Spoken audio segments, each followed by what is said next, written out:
Hey.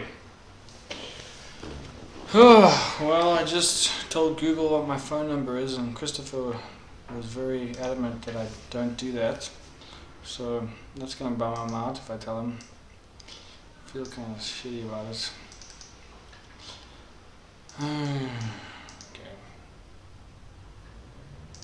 Okay.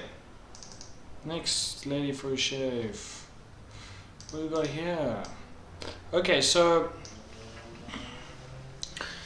Oh fuck, Christopher, I'm sorry, dude. Oh, he's gonna be so upset. It's like, well, I needed to upload fucking videos that are longer than 15 minutes. Huh? Yeah, it's pretty shitty. Anyway, man, I just won't tell him. It's one way to complicate a relationship. Okay, okay, so I just realized, remember before I spoke about, how do we control like stuff along a whole length of objects? And I realized that the anchoring concept covers that very cleanly and nicely. Okay, so before we had this idea of, okay, we've got points in between all the different interfaces. Now I'm thinking, well, fuck it, why don't we just decide on where to put a point, right? And putting a point down means anchoring. I mean, that's what a point means. If you have a mesh point that's, a track point that's sitting at this interface, and we're not controlling the position, and we're not controlling the rotation or the scale, and that point's doing nothing. It just floats along. It's the anchor points that decide what's going on. Right? So if we put an anchor here and an anchor here and we twist this whole thing is going to twist like along this axis, or wherever. It'll be beautiful. This whole thing, you can imagine, will just twist like a line, but in 3D. It'll be really fun to look at. But it means it's brilliant. So all you do is you just go along. You say, okay, anchor the position here, anchor the position here, anchor the rotation here, and then start turning this bad boy, right?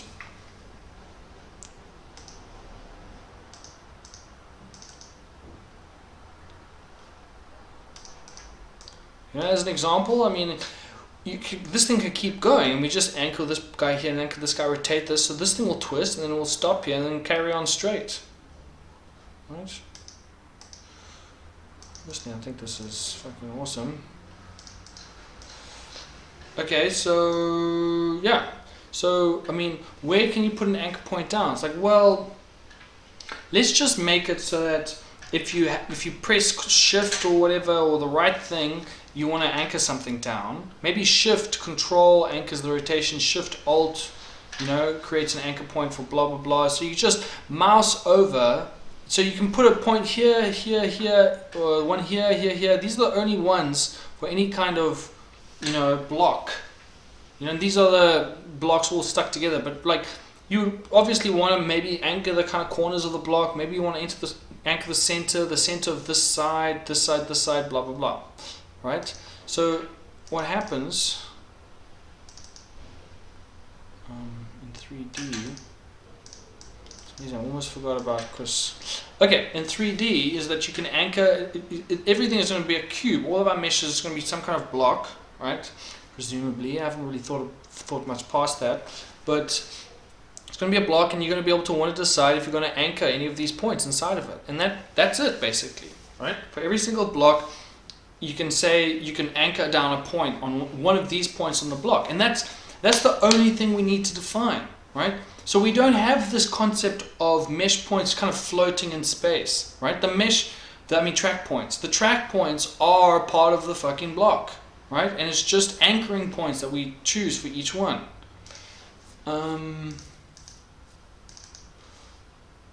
Right. Okay, so like at an interface, the anchoring points actually get shared, which is kind of confusing. Okay, that.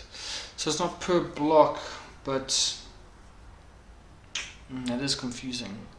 But do you see what I mean? Like, we want to anchor this bad boy, right? Well, you anchor this guy, right? Well, you anchor the center one. Maybe you want to anchor the whole face, actually. Anchor the position of the face. That's a good point. Yeah, it's interesting. right? But yeah, you just mouse over and a little dot will appear saying, oh, you know, you want to anchor that, and you click and you've done it. You've created an anchor. I mean, it's, you know, so in order to create our track, what we do is we start out by just, you know, if we're going to just do the 1D version, we just put just like pieces of Lego, just line this fucking bad boy up. And then we go and we click and we anchor this on the one side, and then we anchor it on the other side, anchor the position here, then we anchor the position on the other side, and we start moving the other side. And this whole thing will start rotating around, just be this stiff ass phallus, you know, phallus rotating around like that, right? You know, just rotate, oh actually no, if we move it, then it will actually start deforming this thing, right? Yeah, it will deform it, and we can deform it and stretch it, but then we can clip it down, then click on one of the guys in the middle and then start rotating, right? And then that's going to rotate it over there, right? You know, yeah, you know, it's actually pretty straightforward if you think about it. Yeah, it's just anchoring points. And just being able to click on the somewhere in the mesh and say, okay, this guy I want to anchor. So there's two parts to it. The first is just creating the base, is just adding pieces like a Lego thing, like adding little blocks and just clipping them together, right? You clip these two guys together, and then once things are clipped together, then they kind of share anchoring properties. So you clip these two together, and this guy's got a point here that's anchored, so if you try and move this guy, it's going to anchor over here, right? Yeah, I mean, that's all you got to be able to do. Like, how it is that this all goes down in the background is, you know, something I still have to hash out. But I hope you see what I'm describing here. Like, it's totally made what we've got so far, but made it completely generic. It's really basic. You know, these blocks, I reckon we make them as, I don't know, prefabs or something, you know, because it's got to have a, it's just a mesh, really, right? Yeah, but it's not just a mesh, it's also a, what is it? It's like, I mean, we could call it like a slab, yeah, or a block. Let's call it a block. You know, it's like maybe it's a block script. So you create a game object that has a block script attached to it, and that allows you to kind of drag on the mesh. It allows you to,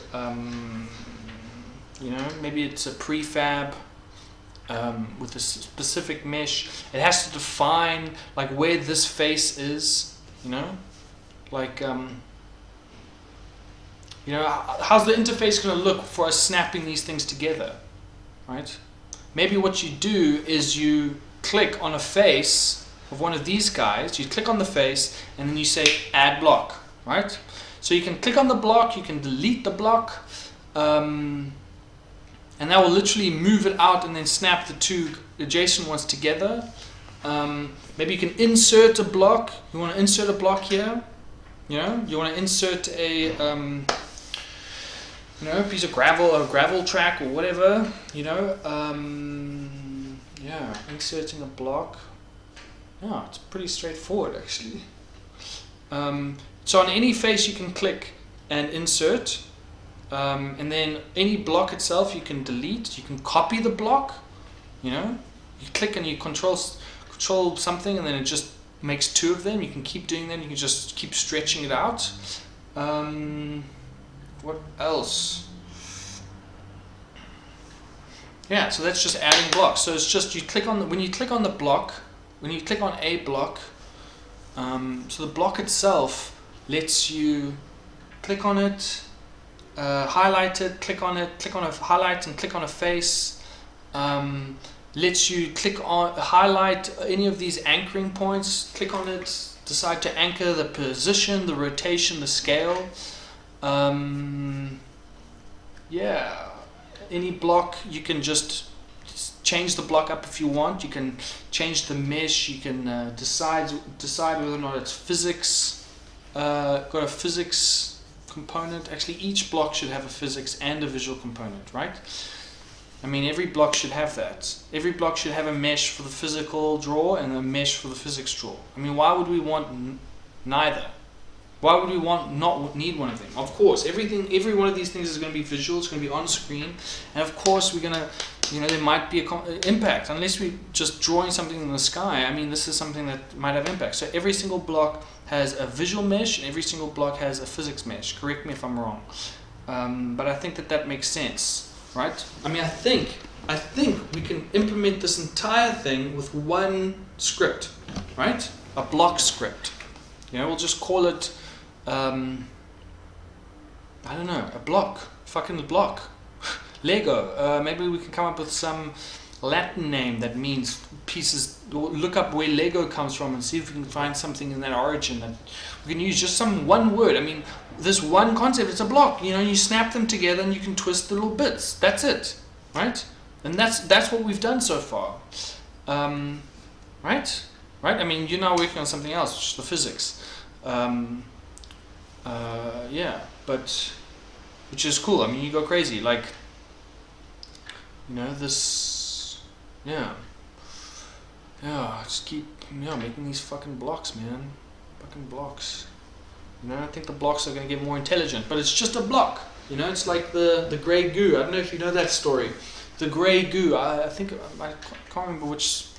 I don't know where the story comes from, but it's about nanobots.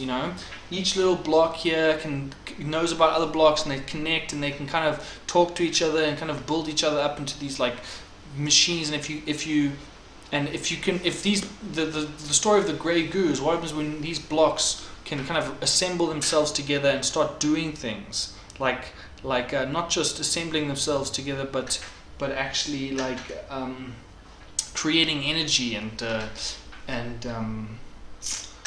moving around and looking for objects in the vicinity, and they're actually intelligent. They're like they can actually they're like robotic, and they can go around and they can create nuclear reactions that change the actual materials around them. I mean, then these blocks could essentially turn the whole world and all matter into themselves, right? They could replicate like that. They wouldn't have to go find a block made of the same material, and then they would just create nuclear reactions and then convert anything around them into more of themselves, right? And what would happen if that happened and they just kept doing that? I was like, well, everything would be these fucking blocks, and that's where the term grey goo comes from. Is that apparently if you have like billions of these little blocks, which are all the size of like they're just the size of molecules, then you would have this grey goo. Apparently, I don't know why it would be goo, and I don't know why it would be grey, but that's the story. Not just the planet Earth, everything, the sun, everything would just be grey goo. So that's kind of what I'm trying to design right now. I'm trying to design these blocks, trying to end the world, trying to bring about the destruction of all matter, all distinguished matter. I think it would be great. I think it would be like a vast improvement. All of this kind of differentiation, kind of gives me a headache. Anyway, so yeah, that's the idea. So I feel like this whole thing, up until now, could be ascribed to this magic block. This block that you can snap things together and you can anchor. Yeah, snapping together and anchoring. Yeah, motherfucker. Hey, recognize, my man. Right? What else? Now, let's see if I can figure something out.